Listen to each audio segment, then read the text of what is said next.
Welcome to the Spin Axis Podcast. I'm Erik Barzeski. I'm Jayson Nickol. And I'm Tyson Deskins.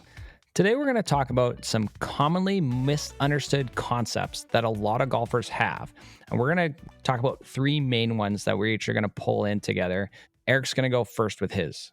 One of the concepts that I think golfers misunderstand a lot is you're standing there at setup and you know the club has to go up and back here. Okay, and if you watch the boyfriend teaching the girlfriend at the range for the first time, or just someone new, a husband trying to teach a wife, or a wife trying to teach a husband, or something like that, you'll see a lot of golfers just pick their arms up, put the club kind of somewhere near parallel above their head, and then kind of bring their arms down. And there's no weight shift. There's not much of anything. And they don't use their bodies much either. So my commonly misunderstood concept for golfers is how little you use your arms in a good backswing, how much you use your body, and then the reverse of that almost on the downswing, how much you use your arms and not how little you use your body, because most people will try to turn or something like that, but how much you use your arms in the downswing, how little you use your arms in the backswing. If everyone listening at home, or hopefully not driving in the car, doesn't do this, but if you do like a 9-to-3 drill and you just turn your chest 90 degrees back, your hands get transported 90 degrees around you. And if all you do is raise your arms a little bit at the shoulders, hinge the wrists a little bit, that tends to bend the trail elbow some. That's almost all your arms do. And all of us see plenty of golfers just bend the crap out of their trail arm, not turn their bodies, and then they feel like an arm swing on the downswing. And yet, conversely, when they get to a good position at the top, often a lot of players will just spin hard from there. Their hands get carried out toward the golf ball, and then their body has to stall so their arms can come down late. And so they feel very armsy. They feel like, I have an armsy swing. So then their instinct is to take the arms out of the downswing, when that's precisely the time when, from the top, they need to almost fire their arms just in the proper direction. They don't need to carry them out to the golf ball and then fire them late. They need to fire them early, because they have the same quarter second to get a lot farther down to the golf ball than their body has to go. Yeah. And like, you have gears, and one of my favorite follows is the Athletic Motion guys. Mm-hmm. And they have an amazing video out there where they show how much the arms actually just lift, tiny little bit of rotate. And because it's really cool with gears, you can cut out the rest of the body parts. And so they just got these arms sort of floating in space and time. And the amount of times I've sent that to students that are like, they can't quite understand it visually, I'm like, okay, go watch this video and you just be amazed at how the lack of the arms are doing it, and the body is doing majority of the work of moving the arms. Right. So Jim Waldron had a video a long time ago called the arm swing illusion, because from a downline camera or what you see on television, it looks like the arms are going around the body. And so I help a lot of golfers whose trail elbow gets around behind their shirt seam, right, on the trail side of their body, around that way. You don't need to move your arms that much. If you bend your trail elbow, that moves your hands in front of your trail shoulder, your right shoulder if you're a righty. And that's almost as far as your arms go around you. They mostly go up and down. I tell my juniors, and they can all recite this: body equals around, arms equal up and down. Your arms almost just go up and down. And in the backswing, the up is pretty little, because a lot of people won't even process if they lift their shoulders to raise their arms. They don't even process that as the arms doing something, because it feels like their body to them. You use your arms surprisingly little in the backswing, I find, for a lot of people. Would you say the upper arms are pretty connected to the chest as those players are turning? For the first part, yes. But like the glove under the armpit thing, which I don't like, I want it to right. fall out. I want it to fall out as they raise their arms. I don't love a trail elbow that's glued to the rib cage. Okay, I have a pretty broad window where it might be a few inches away from the rib cage, up to almost a foot away from the rib cage or something like that, depending on the size of the player. I just had a player today. We have a training aid called the Tube. We jokingly, every time we put a note in it, we put a registered trademark after it. It's not registered. It's just a piece of PVC or a corrugated tubing from a garden store like Lowe's or something like that. I put it over their trail elbow. They can't bend their arm, so they can't get their arms stuck behind them. So they're forced to turn. You've never seen so many people turn farther in their lives than when you put a tube on their arm. That's good. I like that. You can read the printing on the back of their shirt. Just massive rotation. Right. And they lift their arms at the shoulders, but they can't bend their elbow much. They'll still hinge a little bit. And you would not believe how many people you get with shaft lean, their elbow well in front of from the face on camera, not in 3D, but from the face on camera, their elbow in front of their hip, right? At P6, their hands are up near the golf ball. And they have a giant tube on their arm, which you'd think would crowd them and get them stuck a little bit more easily. But it's not, because you can't get stuck if your arm never gets behind you. Yeah. How wide? How wide and how long? What is it, or is this trademark? We can't give away the secrets here. It's about a foot long, just enough to go over the elbow and not let them bend it a whole lot, And I think it's about 4-inch tubing. You can get a 10-foot section of it for $15-$20. Love that. Love it. What does that do? What does that do to the lead arm, really quick? What does that do to the lead arm as they go back? We have a guy at our academy who has a lead arm straight training aid. It's basically almost a tube for his lead arm.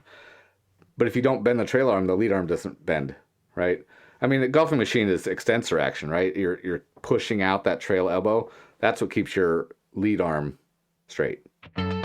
If you're listening to this podcast, you probably value golf.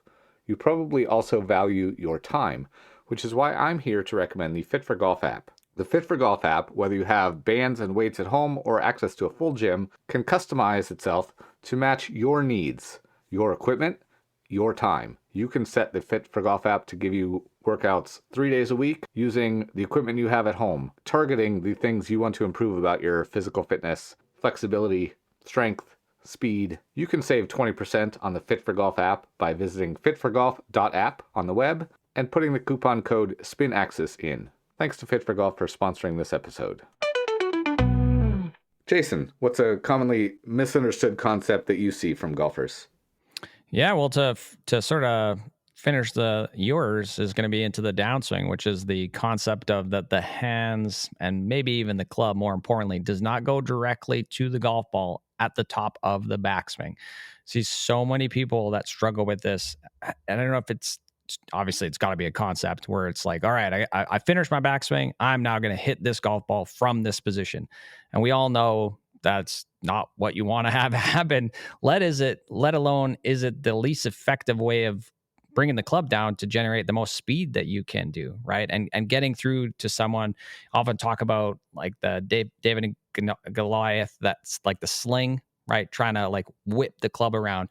You don't want to go up, if you imagine your club was like a little rope, right? Once you got it up to the top there, you don't want to try and pull that rope down, because you're actually going to pull that slack out of it, and it's just going to fall on top of the golf ball. There's no speed into that. Where if you can feel like at the top of your backswing, you're going to get that rock to start working back and away from the golf ball first, then you can pull it into the golf ball, and that's going to be massive amounts of speed through the ball, which is what you want. So getting a person to buy into the concept of first you want to get the hands and the club to work down almost slightly back and behind you. Again, it's always the feels and what you need to try and get someone to buy into it. Because I have seen golfers where they get up to the top and they actually push their hands back behind you, and you're like, okay, no, especially juniors, right, where they're like super flexible. It's like, no, okay, that's just too much. Okay. But for most people, they can't feel it enough. I always talk about like, I want you to feel like you're trying to get your hands into like your trail shoelaces, before you feel like you're rotating. And they're like, oh, it feels really handsy. I'm like, perfect. This is really good, because you don't do that at all. I need lots of that.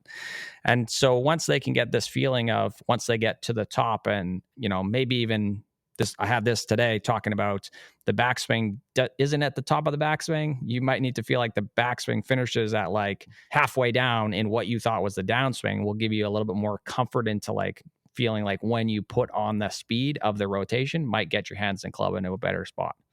So I kind of like the Chris Como, I think, you can correct me if I'm wrong, but sort of pulling the grip off the handle from the top, sort of away from you or away from the target, right? Versus just pulling that thing straight down to the ball.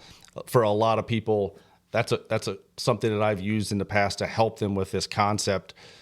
Like you said, Jayson, I never want them to have their hands necessarily working backwards, gets the trail elbow stuck behind the seam line of the shirt, right? Other problems exist.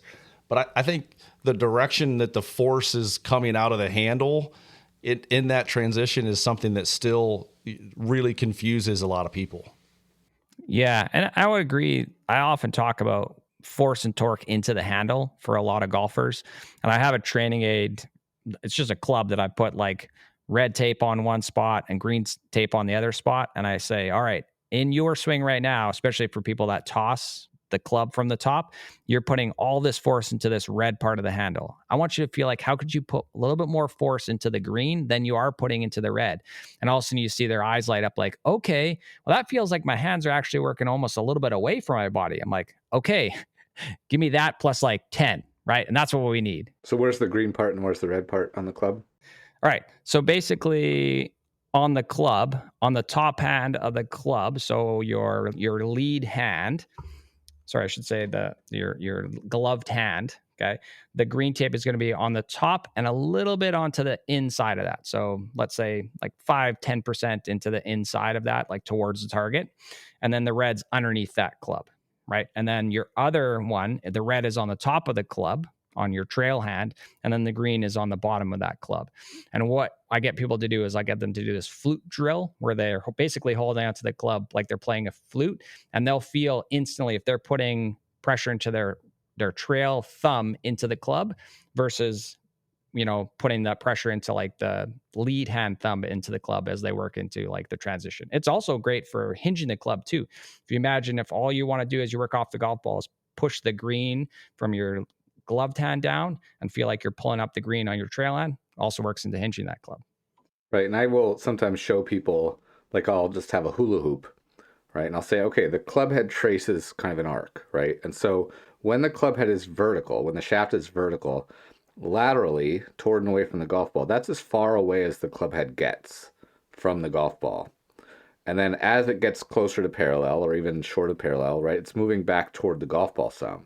But then to start the downswing, the club moves away and away. It moves away from the target, and it's going away from the golf ball.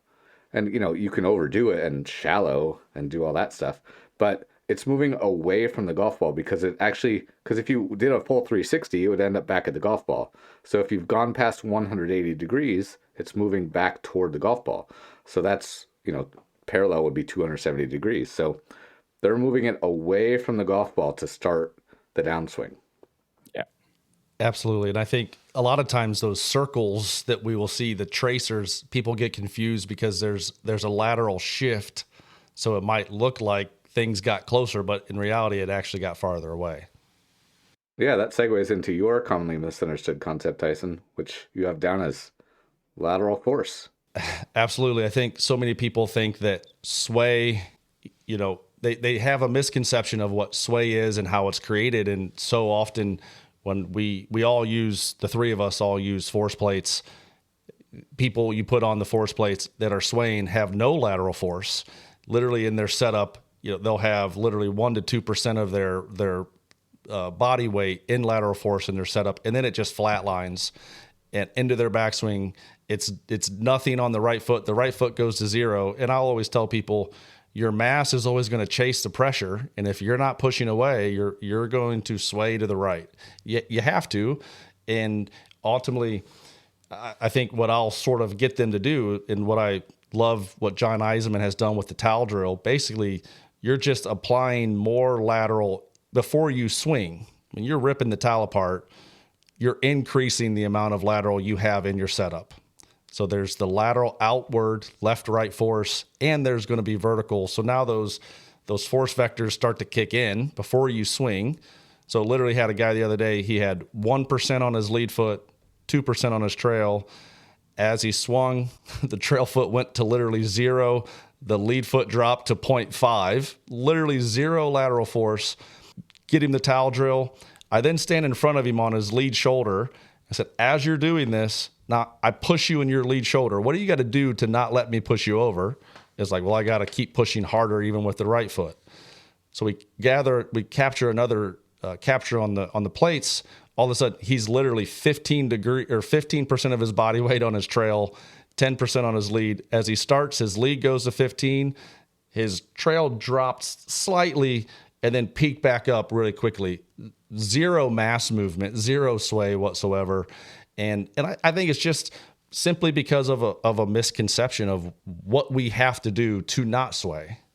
And I think people misunderstand too how early they have to start pushing forward, because an object in motion wants to stay in motion. So let's say you push a little bit to your trail side, you have to then stop, slow yourself down and stop to change directions to go back forward.